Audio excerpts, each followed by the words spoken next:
నమస్తే, welcome to prime debate. Gujarat అహ్మదాబాద్లో విమాన ప్రమాదం చాలా విషాద ఘటన. భారతదేశం అంతా కూడా ఒక్కసారిగా నిర్ఘాంతపోయింది. అసలు ఎందుకు ఈ విమాన ప్రమాదాలు జరుగుతాయి? అందులో ఎయిర్ ఇండియా లోపం ఉందా? గతంలో పలుసార్లు ఈ విమానం ఇబ్బందులు పెట్టింది, అయినప్పటికీ కూడా దాని మెయింటెనెన్స్ సరిగ్గా చేయలేదు అని చెప్పి అనుమానాలు వ్యక్తం అవుతున్నాయి. లేకపోతే ఇందులో వేరే కుట్ర కోణం ఏమైనా ఉందా? ఇవన్నీ కూడా ప్రశ్నలుగా మారుతున్న నేపథ్యం. అసలు విమానాల గురించి, అసలు ఎందుకు ఈ ప్రమాదాలు జరుగుతాయి, ఇప్పుడు జరిగిన ఈ విమాన ప్రమాదం ఎలా జరిగి ఉండే అవకాశం ఉంటుంది, ఎక్స్క్లూజివ్గా మనతో పాటుగా వల్లూరి వెంకటేశ్వర్లు గారు, ఎయిర్ ట్రాఫిక్ కంట్రోలర్ జిఎం, మనతో పాటుగా రిటైర్డ్, లైవ్లో సిద్ధంగా ఉన్నారు. వెంకటేశ్వర గారు నమస్తే అండి. నమస్కారం అండి. నమస్కారం. వెంకటేశ్వర గారు, అసలు ఈ రోజు జరిగిన ఈ ప్రమాదం అహ్మదాబాద్లో దేశం అంతా కూడా ఒక్కసారిగా నిర్ఘాంతపోయింది, విషాద ఛాయలు నెలకొన్నాయి. ఈ ప్రమాదం గురించి మీరేం చెప్తారు, మీ అనుభవం? It is very sad to hear this type of incident అండి. ఇప్పుడు ఈ ఇన్సిడెంట్ స్పెసిఫిక్ గా మనం చూసుకునే ఏంటంటే, నా తెలిసినంత వరకు ఒక థ్రస్ట్ అనేది కోల్పోయిందని, లాస్ ఆఫ్ థ్రస్ట్ అనేది నాకు తెలుస్తుంది యాక్చువల్ గా. ఇంకా ఆ ఎయిర్ క్రాఫ్ట్ అండర్ క్యారేజ్ కూడా ఇంకా పైకి కూడా లేపలేదు, అంటే ఇంకా రిట్రాక్ట్ చేస్తారు మామూలుగా టేక్ ఆఫ్ అవ్వగానే. యాక్చువల్ గా నార్మల్ గా ఏంటంటే landing face of the flight is very typical, కానీ ఇక్కడ టేక్ ఆఫ్ లోనే ఈ లాస్ ఆఫ్ థ్రస్ట్ అనేది చాలా కారణాలు అనేది మనము అనుకోవడానికి అవకాశం ఉంది. ఇక్కడ కారణాలు ఏంటంటే sudden failure of the mechanical failure అవ్వచ్చు, సడన్ పవర్ ఫెయిల్యూర్ కూడా కావచ్చు. అట్లనే ఏదన్నా సడన్ గా బర్డ్స్ ఏమన్నా వస్తే ఆ ఫ్లైట్ క్లాత్ లో బర్డ్స్ హిట్ వలన కూడా ఏదైనా ఒక ఇంజిన్ ఫెయిల్యూర్, ఇంజిన్ లోకి పోయి ఆ బర్డ్స్ వలన కూడా ఇంజిన్ థ్రస్ట్ అనేది, ఇంజిన్ డ్యామేజ్ చేయడం వలన థ్రస్ట్ అనేది కోల్పోతుంది. ఆ థ్రస్ట్ కోల్పోవడం వల్ల ఎయిర్ క్రాఫ్ట్ కి లిఫ్ట్ అవడానికి ఉన్న స్పీడ్ కి రిక్వైర్డ్ స్పీడ్ లేదనుకోండి, డ్రాప్ అవుతూ ఉంటుంది అనమాట ఎయిర్ క్రాఫ్ట్. అది కావచ్చు. ఇంకోటి ఏంటంటే అక్కడ టెంపరేచర్ మధ్యాహ్నం పూట అహ్మదాబాద్ లో ఎక్కువ టెంపరేచర్ ఉందని విన్నాను. నార్మల్ గా అక్కడ ఎక్కువ టెంపరేచర్ ఉంటుంది. ఆ టెంపరేచర్ వల్ల టెంపరేచర్ ఎక్కువైతే ఎక్కడైతే ఉంటుందో అక్కడ ఏంటంటే long length of the runway అవసరం ఉంటుంది అన్నమాట. Long length of the runway ఉన్నప్పుడు ఏంటంటే ఏమాత్రం ఎక్కువ టైం పట్టింది ఇది రన్వే మీద టేక్ ఆఫ్ అవటానికి. ఒకవేళ అది కూడా అంత long take off runway TOR అంటారు, టేక్ ఆఫ్ రన్వే కూడా ఉన్నా కానీ తక్కువ తీసుకున్నాడా పైలట్, లేకపోతే ఏంటంటే తక్కువ తీసుకున్నా కానీ సరైన టైంలో సరైన రిక్వైర్డ్ పుల్ ఉండకపోతే డ్రాప్ అవటానికి అవకాశం ఉందన్నమాట. ఇన్ని కారణాలు అయితే ఉన్నాయి. కానీ ఎయిర్ క్రాఫ్ట్ అయితే పెద్దగా ఓల్డ్ అయితే కాదనిపిస్తుంది. 11 years of the air craft induct అయిన కాడి నుంచి అనుకుంటాను. అది చాలా కారణాలు కూడా ఏంటంటే ఇన్వెస్టిగేషన్ లో తెలుస్తాయి. ఇన్వెస్టిగేషన్ కూడా ఏంటంటే ఈ pilot communication with air traffic controller కానీ, pilot communication with other things కానీ, మేడే కూడా అంటే SOS అనమాట, అర్జెంట్ కాల్ కూడా పైలట్ అనేది డిక్లేర్ చేయడం జరిగింది. అంటే ఆ టైం కూడా వాళ్ళకి అంత తక్కువ టైం ఉందన్నమాట. ఈ విధంగా ఇంపాక్ట్ అనేది చాలా కారణాలు ఉంటాయి. దీన్ని సరైన ఇన్వెస్టిగేషన్ లోనే తెలుస్తాయి అనమాట. Aircraft accident investigation board అని ఉంటుంది, AIB and DGCA also conduct చేస్తుంది. మళ్ళీ తర్వాత బ్లాక్ బాక్స్, ఈ flight data record. Black box లో మొత్తం ఇన్ఫర్మేషన్ అంతా వచ్చేస్తుందండి. బ్లాక్ బాక్స్ లో ఉంటుందండి. అక్కడ ఎయిర్ క్రాఫ్ట్ పర్ఫార్మెన్స్ ఎలా ఉంది, ఆ టైంలో ఏవైతే ఇండికేషన్స్ వచ్చి ఉంటాయి, ఏవైతే మనకి వార్నింగ్స్ వస్తా ఉంటాయి ఎయిర్ క్రాఫ్ట్ లో, దేనికి సంబంధించింది, ఏ ఫెయిల్యూర్ సంబంధించిన వార్నింగ్ అనేది తెలుస్తుంది. అందుట్లో ఈ ఎయిర్ క్రాఫ్ట్ యొక్క పర్ఫార్మెన్స్ తెలుస్తుంది, అందుట్లో అనలైజ్ చేస్తారన్నమాట. అందుట్లో అది ఆ ఫ్లైట్ డేటా రికార్డులో వాటి వల్ల కూడా ఎయిర్ క్రాఫ్ట్ పర్ఫార్మెన్స్ ప్రాబ్లమా, లేకపోతే మీరు అన్నట్టుగా అంత ముందు కూడా ఈ ఎయిర్ క్రాఫ్ట్ యొక్క పాస్ట్ రికార్డు కూడా మెయింటెనెన్స్ రికార్డ్ అనేది ఉంటుంది. ఆ రికార్డ్ అంత ముందు ఏ విధంగా ఉంది, ఆ రికార్డ్ లో కూడా ఎటువంటి what type of problems air craft has faced also is one of the important అనమాట. ఈ సిమిలర్ రికరెన్స్ టైప్ ఆఫ్ ఉంటే అక్కడ అది కూడా ఒక రీజన్ అయి ఉండొచ్చు అనమాట. మరొకటి వెంకటేశ్వర గారు, 825 అడుగుల ఎత్తు నుంచి విమానం కూలిందట. అంటే 825 అడుగులు అంటే అసలు నథింగ్ కదా విమానానికి. అవునండి, ఇది నథింగ్. యాక్చువల్ గా ఏంటంటే అది హై డెన్సిటీ ఏరియాలో ఎత్తు కాదండి, మెయిన్ ఏంటంటే పుల్లింగ్ అనమాట. పుల్లింగ్ లేదనుకోండి, పైకి మనకి ఎత్తుగా ఎగరాల్సి కరెక్ట్ టైం మనకు గాలిపటం ఎగరేస్తుంటేనే కరెక్ట్ గాలి లేకపోతే పైకి ఎగరలేదన్నట్టుగా ఇక్కడ ఒక stall speed V2 V1 V2 V3 V4 speeds అని ఉంటాయి. అది ఎగ్జాక్ట్ గా ఏంటంటే ఎయిర్క్రాఫ్ట్ ఇంజనీర్స్ ఇంకా బాగా తెలుస్తుంది, నేను కూడా అందులో పనిచేశాను కొంతవరకు. దీనివల్ల ఏంటంటే సరైన స్పీడ్ లేకపోవడం, స్పీడ్ ఎందుకు లేకపోవడం, సరైన థ్రస్ట్ లేకపోవడం, థ్రస్ట్ కి నేను చెప్పిన కొన్ని కారణాలు అయితే నేను చెప్పడం అయింది. ఇందులో ఏ కారణమైనా అయి ఉండొచ్చు, అటు బాడీ హీట్ అయి ఉండొచ్చు, సడన్ పవర్ ఫెయిల్యూర్ అయి ఉండొచ్చు, సడన్ గా ఏదైనా మెకానికల్ ఫెయిల్యూర్ అయి ఉండొచ్చు. ఈ విధంగా డిఫరెంట్ ఫ్యాక్టర్ అయితే. అంటే మరొక అంశం మీరు చెప్పినట్లుగా ఓకే ఏదన్నా జరిగి ఉండొచ్చు, కాక ఏం జరుగుతున్నది అన్నది మనకి త్వరలో తెలుస్తుంది.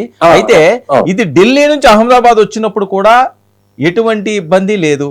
సో ఇక్కడికి వచ్చి ఫ్లై అయ్యి ఎంత షార్ట్ టైంలో ఏ రకంగా అయిందని చూడండి.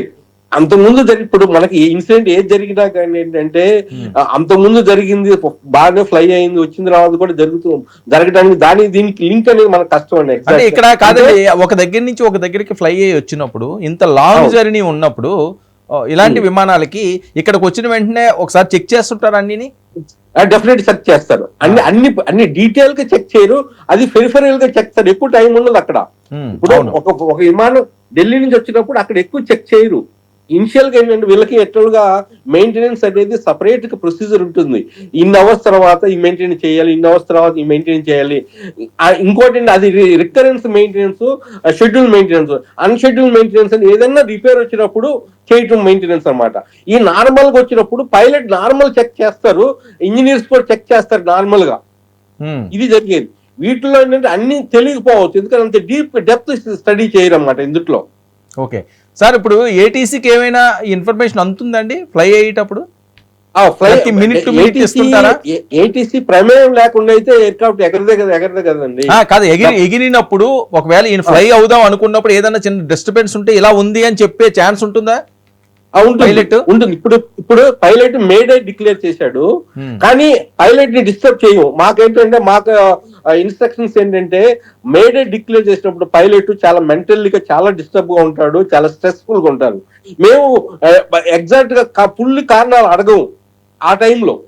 పూర్తిగా దాని నుంచి అవుట్ ఆఫ్ స్టేజ్ వచ్చిన తర్వాత కొన్ని కారణాలు అడుగుతాం. రిక్వైర్మెంట్ సడన్ గా అది అయిపోయిన తర్వాత మళ్ళీ ఎయిర్క్రాఫ్ట్ ల్యాండ్ అవ్వాలనుకోండి, అని మీకు ఫ్యూల్ ఎంత ఉంది, ఇంకా ఫ్యూల్ జెట్ సిరీస్ చేస్తారు. ఇప్పుడు ఇందులో కూడా ఏంటంటే అంత ఎక్కువ మరణాలకు కూడా కారణం ఒకటి ఏంటంటే aircraft fully loaded with fuel, long run flight. అందువల్ల ఏంటంటే ఎక్కువ ఫ్యూల్ వల్ల ఎక్కువ పూర్తిగా ఏ విధమైన అవకాశం దొరకలేదు సర్వైవల్ కి. ఓకే, అంటే మేడే అయినప్పుడు మేము ఎక్కువ పైలట్ ని డిస్టర్బ్ చేయము. మేడే అంటే ఏంటండి? ఏంటండి మేడే అంటే? మేడే అంటే అర్జెంట్ అనమాట, రిక్వైర్ అటెన్షన్. అంటే ప్రయారిటీ. ఇప్పుడు రెండు రకాలు ఉంటాయండి. పైలట్ మనకు చెప్తున్నాడు ఏది, నేను చాలా అర్జెంట్ క్రిటికల్ సిచ్యువేషన్ లో ఉన్నాను అని ఒక ఏటీసీకి అది ఇన్ఫార్మ్ చేసే కమ్యూనికేషన్ అనమాట. అది ఇది ఏటీసీ వర్డ్ అనమాట యాక్చువల్లీగా. Is the communication word between the pilot and air traffic controller. Mayday అంటే పైలట్ చెప్తున్నాడు మనకి, I'm in the distress condition. Okay, ఇంకోటి తక్కువ డిస్టెన్స్ అనుకోండి, అది ప్రయారిటీ అని చెప్తారు. ప్రయారిటీ అంటే we can talk no problem. But మేడేలో ఏంటంటే మేము చాలా వరకు హైయెస్ట్ ఇంపార్టెన్స్ ఇస్తాం. మిగతా ఎయిర్ క్రాఫ్ట్ కూడా ఏ విధమైన కమ్యూనికేషన్ కూడా ఆపి కూడా ఈ ఎయిర్ క్రాఫ్ట్ కి అటెన్షన్ ఇస్తాం. అందుకోసమే ఈ మేడే అనేది ఉంటుంది అనమాట. సార్, ఇప్పుడు మీ అనుభవం గతంలో ఎప్పుడైనా ఈ సిచ్యువేషన్ వచ్చిందా, ఇలా టేక్ ఆఫ్ అయ్యి టైంలో ఇమీడియట్ గా ఈ రకంగా క్రాష్ అవడం? నేనైతే చూడలేదండి. ఇటువంటి టేక్ ఆఫ్ టైమ్ చాలా తక్కువ కేసులో జరుగుతూ ఉంటాయి. నార్మల్ గా ఎక్కువ ల్యాండింగ్ అనేది వెరీ క్రిటికల్ అనమాట. ల్యాండింగ్ టైమ్ లో జరుగుతూ ఉంటాయి ఎక్కువ వెదర్ కండిషన్స్ వల్ల కానీ ఇంకేదన్నా కండిషన్. టేక్ ఆఫ్ అనేది నేనైతే చూడలేదు నా అనుభవంతో. సార్, మీ అనుభవంతో ఇది జరగడానికి ఏదైనా బార్డ్ అంటారా, లేకపోతే వేరే ఏమైనా కుట్రలు ఏమైనా దాగి ఉండే ప్రమాదం ఉంటుందా? ఎందుకంటే ఇండియా పాక్ యుద్ధాన్ని మనం చూసాం, అది కూడా అదేంటంటే ఇది ఎక్స్టర్నల్ ఫ్యాక్టర్స్ కూడా ఏంటంటే వన్ ఆఫ్ ది ఫ్యాక్టర్. ఎందుకంటే ఏం జరుగుతుందో మనకు ఆల్రెడీ బోర్డర్ లో స్ట్రెసెస్ ఉన్నాయి, క్లాషెస్ ఉన్నాయి. ఇది ఏదైనా జరగడానికి అవకాశం ఉంది. ఎందుకంటే శాబోటేజ్ అనేది ఎక్కడైనా జరగవచ్చు. ఇప్పుడు ఈవెన్ యుఎస్ అటువంటి మేజర్ బిగ్ సూపర్ పవర్ కంట్రీలో కూడా జరుగుతున్నప్పుడు ఎక్కడైనా జరగడానికి అవకాశం ఉంది. అది you cannot rule out out right అనమాట యాక్చువల్ గా. ఇదేంటంటే మొత్తం అన్ని వన్ బై వన్ మనం అనలైజ్ చేసుకుంటూ పోతుంటేనే యాక్చువల్ గా కంక్లూజన్ వస్తుంది. ఇట్ మే టేక్ టైం అనమాట. సో ఓకే, ఉగ్ర కుట్ర కూడా ఛాన్స్ ఉంది, ఏది కొట్టిపెట్టడం లేదు. డెఫినెట్ ఉండొచ్చు కదండి. ఇప్పుడు సెబడేజ్ చేయడానికి ఏదైనా చేయొచ్చు, అందులో అది కూడా ఒక కారణం ఉంటుంది. కాకపోతే ఏంటంటే అది it will take time actually to analyse to come to conclusion. Sir వీటి మెయింటెనెన్స్ ఎలా ఉంటుంటుంది సార్? ఒక ప్లేస్ నుంచి ఆ డెస్టినేషన్కి వెళ్ళిన తర్వాత అలా చేస్తారా, లేకపోతే 1 వీక్లీ వన్స్ అనో, లేకపోతే ఇది depending on the number of hours. ఒక 100 hours, 50 hours, అట్లాగా 200 hours, 300 hours, దాన్ని బట్టేసేసి మనకి కార్ ఎట్లా మెయింటైన్ చేస్తామంటే షెడ్యూల్ గా మెయింటైన్ చేస్తామో దీనికి కూడా ఇన్ అవర్స్ తర్వాత అనేది మెయింటెనెన్స్ ఉంటుంది. ఓకే, ఇది అది కూడా ఏంటంటే అన్ని ప్లేస్లోనూ అది ఎక్కడైతే ఎంఆర్ఓ ఫెసిలిటీ ఉంటుందో ఆ పర్టికులర్ స్కిల్డ్ టెక్ ఇంజనీర్స్ ఉంటారు, ఎయిర్ క్రాఫ్ట్ ఇంజనీర్స్, వాళ్ళే చేయాలి. అది వాళ్ళే ఆథరైజ్డ్, ఆ ప్రదేశంలోనే వాళ్ళు చేస్తారు, ఎక్కడ పడితే అక్కడ చేయరన్నమాట. ఏదన్నా ప్రాబ్లం ఉన్నప్పుడు ఏంటంటే ఎయిర్ క్రాఫ్ట్ లో ఇంకోటి అడ్వాంటేజ్ ఏంటంటే పైలట్ ఎప్పుడైనా కానీ సస్పిషియస్ గా ఉన్నప్పుడు ఎయిర్ క్రాఫ్ట్ పర్ఫార్మెన్స్ నుంచి బిఫోర్ టేక్ ఆఫ్ ఇవన్నీ చెక్ చేస్తారు. ఒకసారి చెక్ చేసేటప్పుడు ఎదుట అనుమానం ఉన్నప్పుడు ఈ got the full right, is the captain of the flight అనమాట. ఈ got the full right to get it repair or ఈ got refer to the concern engineer అనమాట. అది ఓకే. సో అతనే ఇంక దానికి సుప్రీం, అంతే సుప్రీం అంతే. అంతకంటే ఇంకెందుకంటే ఆల్రెడీ ఒక ఎయిర్క్రాఫ్ట్ ఇంజనీర్ కూడా ఒకసారి వస్తాడు, ఒక రౌండ్ వేసి వస్తాడు. ఇది మన ఎయిర్క్రాఫ్ట్ మన టేకాఫ్ అయ్యేటప్పుడు. ఎందుకంటే ఇది మనకి లండన్ వెళ్తుంది, లాంగ్ హాల్ ఫ్లైట్, ఒకసారి మళ్ళీ ఇక్కడ కూడా చెక్ చేసి ఉంటాడు డెఫినెట్ గా. చెక్ చేసినప్పుడు ఇలాంటివి తెలిసే అవకాశం తక్కువ ఉంటుందండి? ఏంటండి ఇలాంటివి తెలిసే అవకాశం తక్కువ ఉంటుందా? ఏదైనా చిన్న చిన్న లోపాలు ఉన్నా సరే ఓకే అని చెప్పి పంపించేస్తారా? ఏ చిన్నదైనా డౌట్ వచ్చినా ఇమీడియట్ గా ఫ్లైట్ ని ఆపుతారా? అది depending on the policies of the airliner అండి. ఇప్పుడు ఎయిర్లైన్ కి ఏంటంటే రిక్వైర్మెంట్ ఎట్లా ఉంది ఏంటి, what the policies has been delivered to the what policies been required to be observed by the employees of the company. ఆ కంపెనీ ఎటువంటి ఏదైనా చేస్తుంటారా ఏంటి అనేది అది మనకు ఎగ్జాక్ట్ గా. ఎయిర్ ఇండియా గురించి మీరు చాలా సంవత్సరాలు చేశారు కాబట్టి మీ ఒపీనియన్ ఏంటి, మీ రియాక్షన్ ఏంటి ఎయిర్ ఇండియా ఫ్లైట్స్ కోసం? ఒక చాలా ఇన్సిడెంట్లు అయితే ఎయిర్ ఇండియా ఒకప్పుడు బాగా ఇరుక్కుందండి. అది మాత్రం ఈ ఎక్కువ ఇన్సిడెంట్ లో జరిగిన ఎయిర్లైన్ ఎయిర్ ఇండియా ఉండేది అంత ముందు. ఓకే, కానీ ఇప్పుడు ఏంటంటే ఇప్పుడు ఆల్రెడీ అథారిటీ మారింది, వీళ్ళు టాటా వాళ్ళు టేక్ ఓవర్ చేసుకున్నారు. Now we cannot go in that aspect actually. It may go in the actually after certain investigation we can go with that last brand. Okay sir, మీకు ఒక అప్డేట్స్ ఇస్తాను దీనికి సంబంధించి. ఏడాది వ్యవధిలో 2 సార్లు ఈ 1 year లో 2 సార్లు ఇదే AI విమానానికి సాంకేతిక సమస్యలు వచ్చినాయట. అది 2024 జూన్ 6 డిసెంబర్లో 2 సార్లు తలెత్తిన సాంకేతిక సమస్యలు. ఒకే మంత్ లో 2 సార్లు అటండి. అది సాంకేతిక సమస్యపై ఎయిర్ ఇండియాకు DGCA లేఖ కూడా రాసిందట.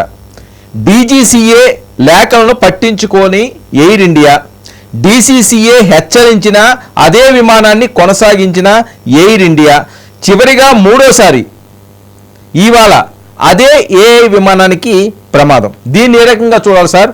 ఇప్పుడు DGCA పాత్ర ఏంటి?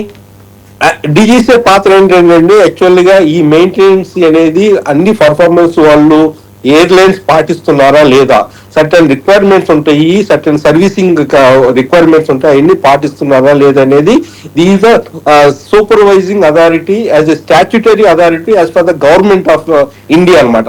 It is the central government organisation DGCA అన్నమాట, director general of civil aviation. వాళ్ళే supervisor, they got that own staff, air worthiness officers, worthiness they go and check up aircraft maintenance ఎట్లా చేస్తున్నారు ఏంటి అనేది మొత్తం రివ్యూ చేస్తూ ఉంటారు. అటువంటి రివ్యూ చేస్తున్నప్పుడు ఏంటంటే ఇటువంటి పాయింట్స్ వచ్చి ఉండొచ్చు. డెఫినెట్ గా ఇందాక నేను చెప్పాను, ఎయిర్ ఇండియా చాలా ఎక్కువ ఇన్సిడెంట్ లో ఇన్వాల్వ్ అయింది నేను చెప్పాను. అంటే డైరెక్ట్లీ నేను చెప్పకుండా ఇది విధంగా అంటే కారణం ఏంటి, ఎందుకు ఇన్వాల్వ్ అయింది, why not other aircrafts, other airlines అంటే there is some they are not correctly following the standards of the maintenance అనేది ఒక చిన్న అయితే మనకైతే ఇండికేషన్ అయితే తెలుస్తుంది అది. ఇదే ఇయర్లో 2 సార్లు సాంకేతిక సమస్యలు అన్నాను కదా, గత ఏడాది జూన్ డిసెంబర్లో ఇదే ఫ్లైట్ కు తప్పిన 2 ప్రమాదాలట. డిసెంబర్లో ఫ్లైట్ లో పొగలు వచ్చినాయట. గత వారం ప్యారిస్ వెళ్తూ షార్జాలో ఎమర్జెన్సీ ల్యాండింగ్ కూడా అయిందట సార్. విమానంలో సమస్యలపై ఎయిర్ ఇండియాను అప్రమత్తం చేసిన DCCA. అంటే ఇన్ని జరుగుతున్నా ఇది ఇంకా ఫ్లై అవుతున్నది అంటే దీని మీద అనుమానాలు రావాల్సిన అవకాశం లేదంటారా? అనుమానం ఏంటంటే it is concern who is the responsible. First responsible is airline, second responsible is the DGCA. How they allowed it and what is the standards. ఈ రోజు స్టాండర్డ్స్ సరిగ్గా ఫాలో అవ్వకపోవడం వల్ల ఇంతమందిని మనము పోగొట్టుకున్నాము మన భారత్ అనేది ఏంటంటే మనకి అక్కడ స్టాట్యుటరీ ఆర్గనైజేషన్ ఉంది ఏది DGCA, ఇటు కన్సర్న్ ఎయిర్లైన్ కూడా ఉంది అనమాట. ఈ 2 ఆర్గనైజేషన్స్ ఇందుట్లో ఇన్వాల్వ్ అయింది, డైరెక్ట్ ఇన్వాల్వ్మెంట్. వాళ్ళే బాధ్యతలు, దీనికి బాధ్యత వహించాల్సింది కూడా ఈ 2. సార్ ఇది ఒక పెద్ద బిగ్ బ్రేకింగ్ అండ్ వెంకటేశ్వర గారు అసలు ఊహించని పరిణామం ఇది. కాదండి, ఎప్పుడు ఎక్కడ జరగదేమో. మీకు ఒక న్యూస్ వినిపిస్తున్నాను చూడండి. రమేష్ కుమార్ విశ్వాస్ అండి, C11A సీట్ నెంబర్, ఇతను బతికాడట. నాకు తెలియదండి అది. చాలా చాలా చాలా ఆశ్చర్యకర విషయం అండి నిజంగా. ఇప్పుడు అంత ఫీల్డ్ ఉంది, ఫీల్డ్ మొత్తం ఎక్కువ బర్స్ట్ అయిపోయింది యాక్చువల్ గా ఫైర్ లో. ఒక్కడ ఎట్లా బతుకుతాడు అనేది ఒక ఇది ఆల్రెడీ అన్ని ఛానల్స్ లో కూడా ఇది బ్రేక్ వస్తున్నారు, అందరూ అప్డేట్స్ ఇస్తున్నారు. రమేష్ కుమార్ విశ్వాస్ C11A ఈ బ్లాస్ట్ అయిన తర్వాత అతను నడుచుకుంటూ వచ్చాడట ఆ ప్రమాదం నుంచి. అది నిజంగా మన ఎస్టాబ్లిషింగ్ థింగ్ యాక్చువల్ గా. ఇది వండరే కదా సార్, ఇది సాధ్యం అవ్వదు కదా. సాధ్యం అవ్వదు, ఎందుకంటే అక్కడ ఫ్యూల్ అనేది యాక్చువల్ గా ఎనో ఫ్యూల్ ఉంటుంది క్యారీ చేయాల్సినప్పుడు, అదంతా బ్లాస్ట్ అయిపోయింది యాక్చువల్ గా. ఇప్పుడు మీకు దట్టమైన పొగలు కూడా బర్నింగ్. అవునా, చూసే మనం అసలు పొగలు అసలు మామూలుగా లేవుగా, ఏదో ప్రళయం వచ్చినట్టుగా వస్తున్నాయి ఆ పొగలు. అవునవునవును సార్, ఇది ఎలా సాధ్యమై ఉంటుందండి? అంటే ఓపెన్ అయి ఉండవు కదా, అంత ఇమీడియట్ గా అది బ్లాస్ట్ అయిపోయింది. నేను ఫస్ట్ టైం కరెక్టేనా కాదా అని నాకు అంటే మొత్తం మీడియా అంతా కూడా అదే ఫోకస్ చేస్తుంది. నేను అందుకని అతను ఏంటంటే ఇప్పుడు మీడియా అంటే అతను నిజంగా ఫ్లై అవ్వాల్సిన ఉండాడా, లేదా అక్కడే మనకి సైట్ లో అతను కనపడ్డా అని ఒక C11A అని కూడా వస్తున్నది సార్. అంటే సీట్ నెంబర్ ఉండొచ్చు అండి. నేనేది ఏంటంటే ఆ వ్యక్తిని సైట్ లో చూసారా అని, అది ఇంపార్టెంట్ అంటున్నా. అదే ఇప్పుడు ఎక్కడైతే బ్లాస్ట్ అయింది, ఇది క్రాష్ అయిందో ఆ ప్లేస్ నుంచి అతను నడుచుకుంటూ వస్తున్నాడట. 11A ఇది చాలా ఆశ్చర్యకరమైన విషయం అండి యాక్చువల్ గా. ఎందుకంటే అంత టెంపరేచర్ కూడా చూడండి, ఎంత టెంపరేచర్ ఉంటుంది ఫ్యూల్ బర్నింగ్ అంటే. ఆ టెంపరేచర్ లో ఇతను నడుచుకుంటూ రావడం అనేది, అంతకుముందు మిగతా వాళ్ళందరూ చనిపోగా ఇతను నడుచుకుంటూ రావడం అనేది ఎట్లాగా ఇట్ ఈస్ మిరాక్యులస్ అని చెప్పుకోవాలి మనం. ఇది ఒక వండరే నిజంగా. సార్, ఇలాంటి వాటిలో బతకడం అన్న చాలా సార్. ఇప్పుడు ఓకే, ఇది ఏదైతే ఫ్లై అవుతున్నప్పుడు, టేక్ ఆఫ్ అవుతున్నప్పుడు ఆయనకి ఏదైనా ఇబ్బందికర పరిస్థితులు వస్తే ఇమీడియట్ గా వాళ్ళు ఏం చేస్తారు సార్? పైలట్స్ ఇద్దరు పైలట్స్ ఉంటారు. Captain of flight I think దీనికి 2 ఇంజిన్స్ ఉంటాయి కదా. లాంగ్ జర్నీకి ఏదైనా ప్రత్యేకమైన ఇంజిన్స్ ఉంటాయండి? లేదు, 2 ఇంజిన్స్ ఉంటాయండి ఇందులో. 2 ఇంజిన్స్ ఉంటాయి. హైదరాబాద్ ఏంటంటే ఇప్పుడు ఒకటేంటంటే 2 ఇంజిన్స్, ఒకటి మనకి ఫెయిల్యూర్ అయినా కానీ రెండో విమానం ద్వారా నియరెస్ట్ ఎయిర్పోర్ట్ లో ల్యాండ్ అవుతానికి ట్రై చేస్తారు యాక్చువల్ గా. ఓకే. ఇంకోటి ఏంటంటే is very experienced pilot, captain of the pilot. Near about 8,200 hours of the flying experience ఉన్నట్టుంది. ఇంకోటి ఆఫీసర్ ఫస్ట్ ఆఫీసర్ ఉంటాడు, ఆయనకు కూడా 1100 hours flying time, flying hours experience ఉన్నట్టుంది. ఏంటంటే ఇవన్నీ కూడా మ్యాటర్స్ అనమాట. యాక్చువల్లీ దేర్ ఎయిర్క్రాఫ్ట్ ఆల్సో ఇది బోయింగ్ 787 డ్రీమ్ లైనర్. ఇది లేటెస్ట్ ఎయిర్క్రాఫ్ట్ ఇది యాక్చువల్ గా టెక్నాలజీ పరంగా కూడా. కానీ మీరు చెప్పినట్టుగా మెయింటెనెన్స్ పరంగా వీళ్ళు సరిగ్గా చేయలేదా అని ఒక అనుమానం అయితే మనకు ఏర్పడుతుంది దీన్ని బట్టి, లాస్ట్ రికార్డ్స్ ని బట్టి. సార్, ఇంత లాంగ్ రన్ వెళ్ళే విమానాలను కూడా మెయింటెనెన్స్ అయ్యే చిన్న సమస్యలు కూడా ఇంత భారీ ప్రమాదానికి గురి చేస్తాయా? ఇప్పుడు మనం చూస్తున్నాం కదా, డెఫినెట్ గా గురి చేస్తుంది. మనం అనుకుంటాము చాలా చిన్న సమస్య అనుకుంటాము యాక్చువల్లీగా. ఎందుకంటే కొన్ని సమస్యలు బాగా లోతుగా ఇన్వెస్టిగేట్ చేస్తేనే తెలుస్తాయండి ఇవి.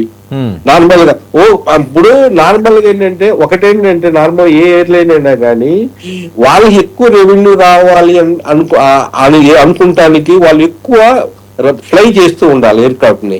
ఆ దాంతో ఏదన్నా కాంప్రమైజ్ జరిగిందా అనే దానికి వస్తే లేక ఇక్కడ ఒకవేళ ఈవెన్ ఎయిర్క్రాఫ్ట్ ఇంజనీర్ రిపోర్ట్ చేసినా గానీ అది ఫుల్ గా మళ్ళీ రిపోర్ట్ చేసినంత మాత్రాన అది ఫుల్ గా మళ్ళీ షెడ్కి వెళ్ళి అది రిపేర్ మళ్ళీ హ్యాంగర్కి వెళ్ళి షెడ్ అంటే హ్యాంగర్కి వెళ్ళి అది రిపేర్ చేసుకొని రావాల్సిన టైం అంటే it is some time loss for the airline.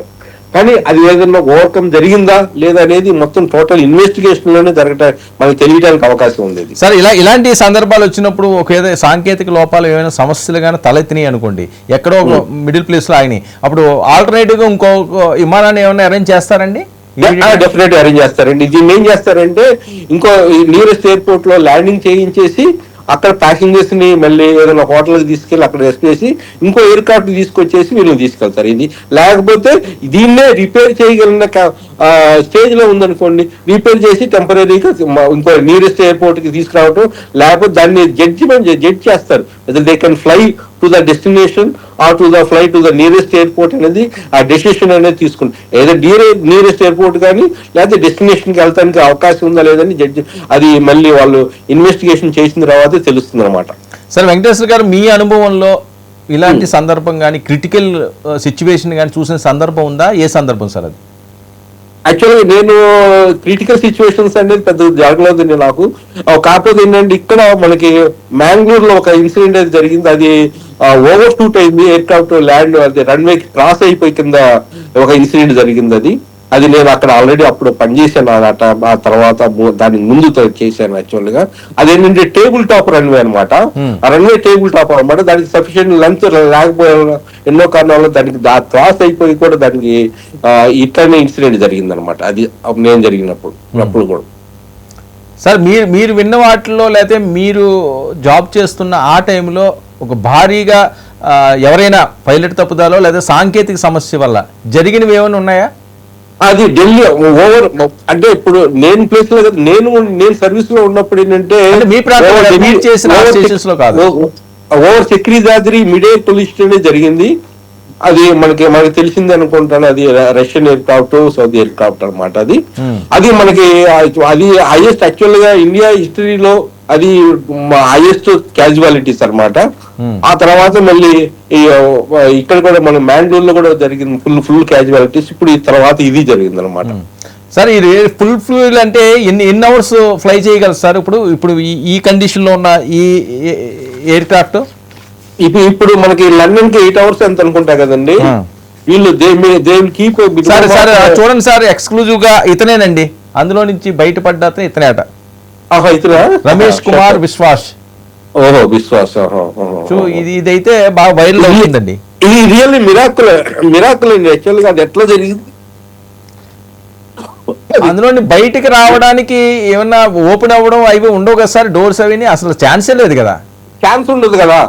Doors అనేది ఎట్లా అప్పుడు అతను తెలియదు, అందరు ప్యాసింజర్ కి తెలియదు డోర్ ఓపెనింగ్. ఇప్పుడు ఇంకా మిగతా ఇంకెవరైనా ఒకరిద్దరు డ్యామేజ్ అయితే ఏదైనా ఇంజురీస్ అయితే వాళ్ళకి ఒక 5-6 మంది ట్రై చేస్తున్నారు ఎగ్జిట్ అవటానికి. వాళ్ళలో కొంతమంది ఇంజురీ ఒక అతను బతికాడు అనేది ఎగ్జాక్ట్ గా అతను కొంచెం ఇన్ఫర్మేషన్ కూడా అతని ద్వారా కూడా మనకు తెలియచ్చు యాక్చువల్ గా ఏంటి అనేది కూడా. సార్ అసలు నార్మల్ గా నడుచుకుంటూ వెళ్ళిపోతున్నాడు ఆయన నడుచుకుంటూ వెళ్ళిపోతున్నాడు. ఏం మాత్రం క్యాజువాలిటీస్ లేదు, ఏదో చిన్న తప్పితే. అవును. ఇప్పుడు మన నార్మల్ గా ఏంటంటే బర్నింగ్ ఫీల్ అనేది నిజంగా అంత ఫీల్ అంత స్మోక్ వచ్చినప్పుడు అసలు మసి కూడా లేదు, బ్లాక్ కూడా బస్సే కూడా లేదు అసలు ఎక్కడ. ఫుల్ టీ షర్ట్ మొత్తం వైట్ గా ఉంది. అవును. అది చాలా ఆశ్చర్యకరమైన విషయం నిజంగా. మరి ఎట్లాగా ఏంటి అనేది కూడా ఆ ప్రాంతంలో ఉన్న వ్యక్తి అని అనుకోవచ్చు అంటారా? ఏమో తెలియదు. అది తెలియటానికి ఇప్పుడు అందుట్లో నీకు ప్యాసింజర్ లిస్ట్ ఉంటుంది, అతని యొక్క ఐడెంటిటీ ఉంటుంది. సార్ ఆయన అన్ని చూపిస్తున్నాడట, 11A ఇదిగో నా టికెట్ అని చూపిస్తున్నాడట. మరి చూపిస్తున్నప్పుడు మరి అది ఎట్లా జరిగింది అనేది నిజంగా అది ఆశ్చర్యకరం, మన అందరినీ ఆశ్చర్యపరుస్తుంది యాక్చువల్ గా. ఆ ఒక్క ప్యాసింజర్ క్యాజువాలిటీ లేకుండా బతకడం ఏంటి, అది అప్పుడు మేజర్ ఇన్సిడెంట్ లో ఎవరు బతకనున్న ఇన్సిడెంట్ జరగటంలో. ఎప్పుడన్నా విన్నారా సార్ ఇది? లేదండి, నేను వెళ్ళలేదండి అసలు హిస్టరీలో. ప్రపంచంలో ఎవరో విని ఉండరు, ఎవరు ఉండరు, డెఫినెట్ గా ఉండరు. ఎందుకంటే ఉన్నా కానీ కొంచెం మసి గానీ కొంచెం ఏదైనా గానీ ఒకరిద్దరు ట్రై చేస్తుంటే ఇప్పుడు ఇతను బతకడం అనేది అది వేరే విషయం. కానీ ఇతనికి ఏం జరగకుండా మనిషి నార్మల్ గా ఉన్నాడు అనిపిస్తుంది. అది వెంకటేశ్వర గారు, ఒకవేళ ఇతను ఈ రకంగా బయటపడడానికి అక్కడ ఉన్న అవకాశాలు ఉన్నాయండి? మీకు దాని గురించి పూర్తిగా తెలుసు కాబట్టి ఎలా అయ్యే ఛాన్స్ ఉండొచ్చు అన్నది ఒకసారి మీరు ఆలోచించండి. అంటే ఏదన్నా ముందుగా అతనికి ఇన్సిడెంట్ జరిగిద్ది అని నార్మల్ గా ఏం జరిగింది, ఇప్పుడు ఏదైనా కారు ఏదైనా ఇన్సిడెంట్ జరిగినప్పుడు ముందుగా ఇన్సిడెంట్ ఏదైనా జరిగిద్ది, లేకపోతే అతనే చేయవలనుకున్నప్పుడు అతను పూర్తిగా జంప్ అవటం ఏదో చేస్తూ ఉంటారు. అటువంటి కేసు మరి ఎయిర్ క్రాఫ్ట్ విషయంలో జరగటమా అనేది ఒక ఆశ్చర్యకరమైన విషయము. ఇంకోటి ఏంటంటే అక్కడ ఫ్యూల్ బర్నింగ్ జరిగింది, ఫ్యూల్ మొత్తం బర్న్ అవుట్ అయింది. అది అంత టెంపరేచర్ లో కూడా ఈ మనిషి బతకటం అనేది ఇంకొక ఆశ్చర్యకరమైన విషయము.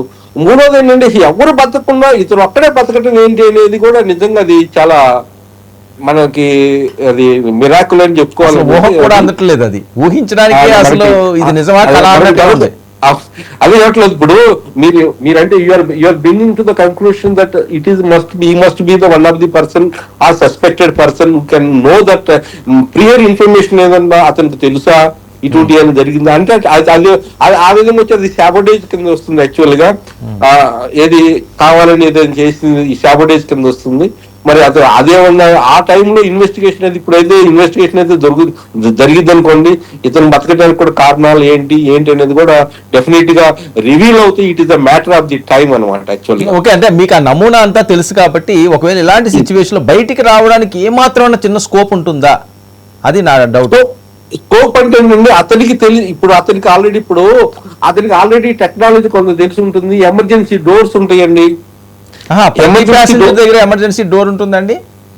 ఉంటుంది, ఎమర్జెన్సీ డోర్ ఉంటుంది. ఓకే, ఇప్పుడు అవన్నీ కొంచెం టెక్నాలజీ తెలిసి వాటిని ఉపయోగించుకోగలిగే ఇతనికి తెలుస్తుందా లేదా ఏంటనేది అతన్ని ఇన్వెస్టిగేషన్ చేసిన తర్వాత కొంతవరకు రివీల్ అవడానికి అవకాశం ఉంది. అంటే ఈయన బతికేయడం అంటే ఖచ్చితంగా తెలిసే ఉంటది, ఇంక వేరే రకంగా ఛాన్సే లేదు. ఇప్పుడు అమెరికాలో WTC టవర్ ని చేసినప్పుడు వాళ్ళు so much of training they got the terrorist, అంతే కదా. ఎమర్జెన్సీ డోర్ నుంచి టేక్ ఆఫ్ అవుతున్న దగ్గర నుంచి ఒకవేళ పడ్డారే అనుకోండి, దూకేరే అనుకోండి, అంటే ముందు ఏమన్నా ఇది బర్న్ అయిన సిమ్టమ్స్ ఏమైనా కనిపించినాయి అంటారా? ముందు చూడు అదేంటంటే ఇప్పుడు ముందుగా ఫ్లై అవుతున్నప్పుడు అది మంటలు అంటుకోవాలి ఎక్కడ చూడండి మీకు. అంటే కాదండి, అది ఒకసారి ఆ విజువల్ చూడండి, పడిన తర్వాత అది ఇంపాక్ట్ బ్యాక్ సైడ్ ఏవో మంటలో చిన్నది ఫైర్ అయినట్టే ఉన్నదండి, అది కాదా? నాకైతే నేనైతే కనపట్లేదు నాకు. అతను అట్లా జరిగి ఉంటే అతను ఎమర్జెన్సీ డోర్ ఓపెన్ చేసేసి బయటికి అంటే బయటకు అది తెలుసుంటే అది కూడా అందరూ చేయలేరు, అది కూడా జంప్ అవడానికి అవకాశం ఉంది. ఏ జంప్ అయినా కానీ అంత ఎత్తులో 600 feet ఆ ప్రాంతంలో అంత ఎత్తు నుంచి ఇప్పుడు వాళ్ళ మెడికల్ కాలేజ్ మీద MJ medical college, BJ medical college ఇదంతా ఎన్నో ఫ్లోర్, అది 3rd floor ఉంటుంది డెఫినెట్ గా. అక్కడి నుంచి పట్టడం కూడా కొంత డ్యామేజ్ అయితే అవ్వాలి కదా అని నాకు ఒక సందేహం నాకే కూడా. సార్ మరి ఏంటంటారు, దీన్ని ఎలా చూడాలి? ఎలా చూడాలంటే ఇప్పుడు అతన్ని ఇన్వెస్టిగేట్ చేయాల్సిందేనండి. మనకి ఎట్లా చూడాలంటే ఒక శాబటేజా అన్ని దృష్టిలో ఇప్పుడు మనకి ఇటువంటి చేసినప్పుడు అన్ని రకాల కోణాల్లో ఇన్వెస్టిగేషన్ అనేది జరుగుతుందండి. ఇప్పుడు ఇతను బతికాడు, ఇతను ఇన్వెస్టిగేషన్ ఇతను ఇన్వెస్టిగేషన్ చూడండి. ఇప్పుడు ఎంత దట్టమైన పొగలు ఉన్నాయి అక్కడ చూడండి, అంటే ఎంత టెంపరేచర్ ఉంటుంది ఆ ఫ్యూల్ కి బర్న్ అయినప్పుడు. ఇతనికి ఏం జరగలేదు ఏంటి అంటే అతను అదంతా టెంపరేచర్ పూర్తిగా ఫ్యూల్ బర్న్ అవ్వకన్నా ముందే ఇతను జంప్ అయి ఉండాలి, ఒక పాసిబిలిటీ. అప్పుడు అంటే ఇతనికి ఏదన్నా ఎమర్జెన్సీ డోర్ కానీ ఎగ్జిట్ కానీ జంప్ చేస్తూ కానీ పూర్తిగా తెలిసి ఉండాల. అది కాక ఏంటంటే ఇంకోటి ఏంటంటే అతను నడుస్తున్నప్పుడు కూడా ఏంటంటే ఏ మాత్రం కాళ్ళు కొంచెం హైట్ ఉన్నప్పుడు ఈ కిందకి దూకినప్పుడు అయినా కానీ డ్యామేజ్ అయితే నార్మల్ గా కాళ్ళు కానీ డ్యామేజ్ అవ్వాలి. మరి అది జరగలేదు అంటే ఏ విధమైన జరిగిందని పూర్తిగా మనం ఇన్వెస్టిగేషన్ చేస్తేనే మనకు అతను ఒక ఇంటర్వ్యూ కానీ. సార్ ఎన్ని రోజుల్లో ఇది ఎలా జరిగింది ఏంటి అని తెలిసే అవకాశం ఉంటుంది సార్? చూడండి, ఇప్పుడు మీకు మామూలుగా ఇప్పుడు బెంగళూరు ఇన్సిడెంట్ కానీ, అటు చక్రీదాది ఢిల్లీ ఇన్సిడెంట్ కానీ టు టేక్ ఇయర్స్. అదేది బ్లాక్ బాక్స్ ఇవన్నీ మనకు చెయ్యాలండి. ఇప్పుడు లేటెస్ట్ కొంచెం టెక్నాలజీ మారటం వల్ల విత్ ఇన్ 1 year లో అయితే దొరకవచ్చు. కానీ ఏంటంటే అంతకన్నా ముందు కొన్ని ఏంటంటే ఏటీసీలో ఏం ట్రాన్స్మిషన్ జరిపాడు పైలట్, కొన్ని ఇండికేషన్స్ అయితే కొంతవరకు రావచ్చు. ప్రాథమిక సమాచారం అయితే అందుతుంది, కొంత సమాచారం అయితే అందుతుంది. కానీ ఏంటంటే బ్లాక్ బాక్స్ ఇవన్నీ చేయాలని కొంత టైం పట్టింది. సరే, ఏదైనప్పటికీ కూడా ఒక తీవ్ర విషాదమే, ఊహించిన విషాదం. అతను బతికి బట్ట కట్టడం అదొక ఆశ్చర్యకరమైన విషయము. ఎందుకు జరిగింది, ఇది నిజంగా శాబటేజా, నిజంగా ఇది మెయింటెనెన్స్ ఫెయిల్యూరా, లేకపోతే ఇది ఎయిర్క్రాఫ్ట్ ఫెయిల్యూరా అనేది కూడా అన్ని కోణాల్లో ఇది మనము ఇన్వెస్టిగేట్ చేయాల్సిన కనుక ఛాలెంజింగ్ టాస్క్ అనమాట యాక్చువల్ గా ఇన్వెస్టిగేషన్ అథారిటీకి. అవును, ఖచ్చితంగా. Thank you so much Venkateswara గారు, మీరు విలువైన సమయాన్ని కేటాయించినందుకు. ఇది అహ్మదాబాద్ విమానం క్రాష్ అవ్వడం అన్నది సర్వత్రా దేశాన్నే దిగ్భ్రాంతికి గురి చేసింది. ఎంత విషాదంలో ఉన్నారు, అసలు ఈ ప్రమాదం ఎలా జరిగింది, ఇందులో ఉన్న అసలు కోణాలు ఏంటి, నిజంగా ఆ వ్యక్తి బతికి బయటపడ్డా, ఆ ఫ్లైట్లోనే ఆయన ప్రయాణం చేశాడా, ఇవన్నీ కూడా ప్రశ్నలుగానే ఉన్నాయి, సమాధానాలు తెలియాల్సి ఉంది. Station to 9 News.